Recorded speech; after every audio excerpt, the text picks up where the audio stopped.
Nessa aula vamos ver sobre a gerência do processador, sobre a função do sistema operacional na gerência do processador e a importância disso.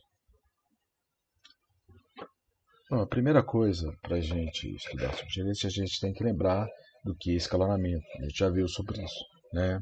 Eu disse que um processo ou thread, ele tem 5 estados, que é o estado de início, pronto, espera, execução e finalizar. Só que os 3 estados mais importantes do processo é pronto, execução e espera, né? Depois que você cria o processo, ele vai para o estado de pronto. Depois que ele está de estado de pronto, ele é estudado, é visto qual que é as prioridades para ele ser escalonado, ou seja, para ele ser colocado em execução. Depois que um processo é colocado em execução, ele pode ir para o estado de término, se for o tempo dele ser terminado. Ele pode ir para o estado de espera, quando ele está aguardando um evento externo, normalmente uma solicitação de um periférico. E depois que ele vem para o estado de espera, ele volta para o estado de pronto, porque ele tem que ser escalonado de novo, tem que ser visto qual a prioridade para ele ser escalonado. Então, o que é escalonamento? São os critérios que determinam quando é que o processo vai entrar em execução, como e por que ele vai entrar em estado de execução. E nesse processo de trabalho do sistema do computador, o escalonamento é muito importante, porque ele é que vai otimizar o CPU, ele que vai dar o tempo do CPU. Quais que são os elementos do escalonamento? A gente tem o escalonador, né, que é a rotina do sistema operacional que vai implementar as políticas de escalonamento. O dispatcher é o responsável pela troca de contexto, né, quando o processo vai passar para estado de pronto para estado de execução, né, ou o vice-versa, quando ele vai sair da estado de pronto ou vai de estado de execução para pronto ou para espera ou voltar para pronto de novo, né. Então o dispatcher é aquele cara que vai fazer a troca do contexto, do PCB ou do TCB. E a latência do dispatcher é o tempo que é gasto para fazer essa troca desse contexto. Ok? Bom, quais são os critérios que a gente tem que levar em consideração para o escalonamento? Então, são os critérios que ajudam, né, qualquer finalidade do escalador. É otimizar o tempo CPU, fazer com que a CPU fique o mais tempo ocupado possível. Quando a CPU, a porcentagem de taxa de utilização do CPU é uma porcentagem alta, é o que é desejado, né? Então, o tempo do processador, o que é o tempo do processador? É o tempo que o processo gasta, é o tempo que o processador dispensa na execução de um processo. A utilização do processador é a porcentagem desse tempo que o processador permanece ocupado. Por exemplo, 30% é uma taxa baixa, 90% é uma taxa alta, né? 100%, vamos lembrar que é impossível de acontecer. Por quê? Porque tem o tempo de latência, tem a troca do contexto do sistema operacional. Isso é físico, né? Então, quanto menor o tempo de latência do dispatcher, melhor é para o processador. Mas 100% de uso do processador a gente não vai ter. O que é throughput? O throughput é o número de processos que é executado num certo período de tempo. Isso é muito interessante. Quanto mais processos eu tenho executado em um período de tempo, melhor é para mim, mais tempo o meu processador fica ocupado, mais processos eu executo, melhor é para mim. O que é o tempo de espera? O tempo de espera é o tempo que um processo fica na fila de espera até o tempo em que o processo é finalizado, né? Desculpa, o tempo de espera é o tempo que o processo fica na fila de pronto para ser executado. É o tempo que ele fica lá esperando até ele entrar em execução. O turnaround é que é o tempo de vida do processo, o tempo desde o momento em que ele é criado até o tempo que ele é finalizado. E o tempo de resposta, o que é? É o tempo que o processo faz a requisição do uso do CPU, né, até o tempo em que ele é atendido. Então, o que acontece? O tempo de processador, a taxa de utilização do processador, o throughput, são coisas que eu tenho que otimizar. Quanto mais, melhor, né? O tempo de espera, o tempo de turnaround, o tempo de resposta, eu tenho que minimizar. Quanto menor, melhor. Okay? Então, o escalonamento, as políticas de escalonamento que eu vou implementar vai ser exatamente para otimizar isso, maximizar o tempo de processador, utilização e o throughput, e minimizar o tempo de espera, o tempo de turnaround e o tempo de resposta. Ok? Bom, então o que é a função básica do processador? Eu vou para você maximizar o tempo de utilização da CPU, taxa de utilização da CPU, o número de processo, né, o throughput, o número de processos executados, e minimizar o quê? O tempo de espera, o turnaround e o tempo de vida de um processo, né? Então, quer dizer, o tempo de espera, o tempo de vida e o tempo de resposta, ok? Então, essa é que é a função básica de escalonamento. Bom, para também estudar sobre escalonamento, eu tenho que entender que são escalonamentos preemptivos e não preemptivos. Escalonamento preemptivo é aquele escalonamento que, depois que ele entra em estado de execução, ele só sai da CPU quando ele é terminado a execução dele. Então, o processo é criado, vai para o estado de pronto. Para o estado de pronto, quando chegar a vez dele, ele entra em execução no processador e só sai de lá depois que ele é finalizado, depois que ele inteirou o tempo de turnaround dele. Ok? Então, isso aqui é um processo não preditivo. Ele não pode sair da CPU enquanto ele não terminar o tempo de turnaround dele. Já um escalonamento preditivo, não. É um escalonamento que pode entrar na CPU e pode sair a qualquer momento, seja por ele próprio, seja por um evento externo. Né? Bom, então, os sistemas operacionais de hoje eles já trabalham com escalonamento preditivo, pode ser interrompido. A primeira política de escalonamento que foi desenvolvido foi o escalonamento FIFO, que é First On, First Out, ou seja, o processo chegar primeiro é o processo que vai ser executado. Então é criada uma fila de processos, à medida que os processos vão chegando, eles vão entrando na fila, e o processo faz a requisição da CPU. Quando ele é atendido, ele entra na CPU, só sai da CPU quando o tempo de turnaround dele acabar. Ou seja, o processo FIFO, o escalonamento FIFO, é um processo não preemptivo. Né? Qual que é o grande problema do processo? Ele é fácil de ser implementado, muito simples, não tem muito trabalho, o gerenciamento dele é simples. Mas qual que é o problema dele? Se eu tiver processos muito grandes, o que vai acontecer? Eu posso ter starvation, o processo pode entrar em starvation, porque vai chegar muito processo grande, processo pequeno fica lá atrás, né? E os processos grandes vão executando tanto tempo que quando chegar a vez do processo pequeno, ele já foi finalizado porque ele entrou em starvation, ok? Bom, então esse é o negócio, né? Qual que é o outro tipo de escalonamento ainda não preemptivo? Né? Para evitar isso, que processos pequenos, né, entrem estáveis quando chegar muitos processos grandes na frente dele. Então o que o pessoal fez? Desenvolveu o sistema, o algoritmo de escalamento chamado Shorted Job First, ou seja, os processos pequenos chegam primeiro. São executados primeiro. Então, ele continua sendo um escalamento não preemptivo, ou seja, a partir do momento que o processo entrou em execução, ele não sai de lá enquanto o tempo de turnaround dele não acabar, mas ele tem uma vantagem. Os processos que entram primeiros, né, os processos menores, eles passam na fila primeiro. Então, qual que é a grande vantagem disso? Eu evito starvation de processos pequenos. Qual que é o grande problema? Starvation de processo grande. Se chegar uma quantidade de processos muito pequenos, se for chegando processos muito pequenos, o processo grande vai sempre deixado para trás e ele vai entrar em starvation. Então, esse é o equivalente de dois processos. Também é fácil de ser implementado porque ele não sofre preempção. Porém, né, qual que é o grande lance disso? Os processos são tratados de formas iguais. Processos de I/O bound e CPU bound eles são tratados da mesma maneira. E processos de I/O bound, por eles terem que esperar uma resposta do periférico, eles deveriam, né, ter um tratamento diferenciado com relação a um processo de I/O bound. Né? Então, né, aí, quando surgiu o ISO 95, veio a primeira tentativa de implementar a preempção através de escalonamento cooperativo. O que é escalonamento cooperativo? O processo ele não sofre preempção, ele libera ser por vontade própria, ou seja, ele sofre preempção, ele não é interrompido por um agente externo, não é interrompido pela CPU, ele não é interrompido pelo kernel. Ele mesmo se interrompe, ele começa a trabalhar, de repente ele para lá e resolve ceder a vez dele de trabalhar para outro processo e vai para a fila de espera esperando a vez dele. Esse processo que deu lugar, continua o trabalho, trabalha um certo período de tempo, depois ele também libera a CPU por conta própria, vai passando para frente e assim todos os processos vão trabalhar.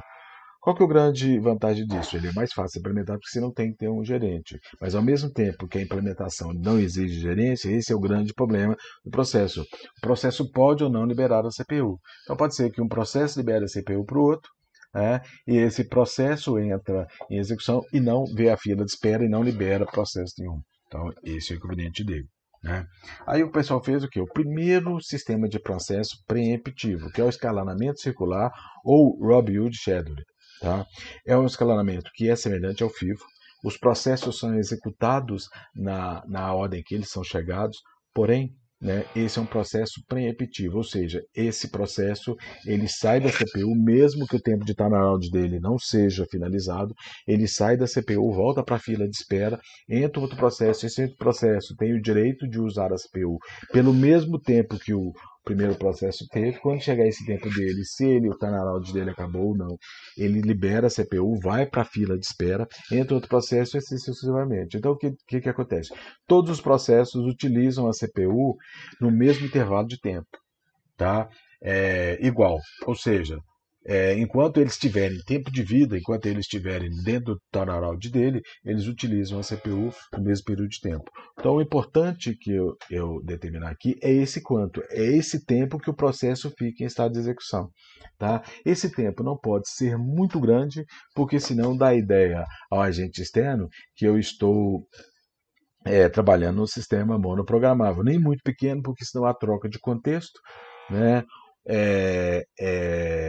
O despache, né? O tempo de despache é maior do que o tempo de execução da CPU, ou seja, a minha efetividade é apertada. Só que nesse caso eu preciso de um clock, eu preciso de um elemento para determinar o tempo que ele está lá e quando chegar o tempo ele sair para a CPU e sofrer preempção por tempo. Tá? Então, o grande lance do escalonamento circular é o quanto que eu vou definir para ele. Ele trabalha com o quanto. Porém, no escalonamento circular, eu ainda continuo tendo o problema de os processos de I/O bound e CPU bound, eles são tratados da mesma maneira, né? E o que não é muito conveniente. Então, o que o pessoal fez? Escalamento circular virtual, ou seja, com uma fila virtual. O que acontece? O processo entra na CPU, ele faz uma requisição periférica, e quando ele faz uma requisição do periférico, ele tem que liberar o processador porque ele vai para o estado de espera. Quando ele volta para o estado de espera, quando ele sai do estado de espera, ele entra em estado de pronto, ele vai para uma fila virtual, tá? Em que quando o processador for executar o próximo processo, quando o quanto daquele processo terminar e o próximo processo for entrar em execução, em vez dele ir na fila normal para pegar o processo, ele vai nessa fila virtual. Então ele dá preferência primeiro para os processos de I/O bound. Então, nesse caso, os processos de I/O bound sofrem um tratamento um tratamento mais prioritário do que os processos de I/O bound para compensar esse tempo, ok? O outro tipo de escalonamento é o escalonamento por prioridade. O que é isso? Os processos que são prioritários primeiro, que são mais prioritários, eles chegam a ser executados primeiro. Então, de tempos em tempos, a CPU vê se tem algum processo que é mais prioritário que ele. Quando esse processo é mais prioritário que o que está lá, ela vai retirar aquele processo e coloca outro. Processos que têm a mesma prioridade, eles fazem uma fila de FIFO. Tá? Então, o que acontece? Um processo só pode sofrer preempção se chegar um processo mais prioritário do que ele. Não chegando, ele cumpre o tempo de turnaround dele. Mesmo que tenha outro processo da mesma prioridade que ele. Tá? Não existe aqui, nesse caso, um conceito de time slice. Tá? E quais são as prioridades que a gente tem? Eu tenho prioridade estática e prioridade dinâmica. Prioridade estática, o processo é criado com aquela prioridade e a prioridade dele é imutável enquanto ele existir. A prioridade dele não muda, ele é criado e morre com aquela prioridade. A prioridade dinâmica é o seguinte, o processo, a prioridade dele é alterada durante a execução do tempo. Qual que é por que é feito isso? Para evitar starvation, né? Se eu tiver um processo muito prioritário, ele entrou lá e ele é muito grande, ele começa a executar, o que vai acontecer? Os processos menos prioritários, eles vão entrar em starvation. Tá? Eles vão entrar em live lock, vão estar em starvation. Então, com a prioridade dinâmica, eu consigo evitar que o processo entre em starvation. Né? Bom, qual que é o escalonamento circular com prioridades? Em vez de eu ter várias prioridades, né? O processo tem prioridades que eu quiser dar para ele, eu vou criar filas de prioridade. Eu faço, por exemplo, desculpa. Eu faço 5 filas, eu faço 10 filas de prioridade e todos os processos são definir de acordo com essa prioridade. E na fila de prioridade, ele sofre preempção por tempo. Então, o processo pode sofrer dois tipos de preempção: preempção por prioridade e preempção por tempo. Né? E as prioridades dele pode ser estática ou dinâmica, porque eu posso ir mudando a prioridade para evitar estávejo. Essa é a política de prioridade que é usada hoje nos sistemas operacionais modernos, tá? Que é o mais justo, né? São por filas. A última é escalonamento por múltiplas filas. Ele tem o mesmo desenho do escalonamento circular por prioridades. Porém, né, o que acontece? As filas não já são por prioridades, mas por tipo de processos. Então, por exemplo, essa fila é prioridade de sistemas interativos, essa é de batch, essa é do sistema operacional, essa é do kernel, tá? Então, eles sofrem, eles não se fazem por prioridade, mas por tipo de processo. Qual que é a vantagem? Eu posso ter vários escalonamentos dentro do sistema operacional. Eu posso escalonar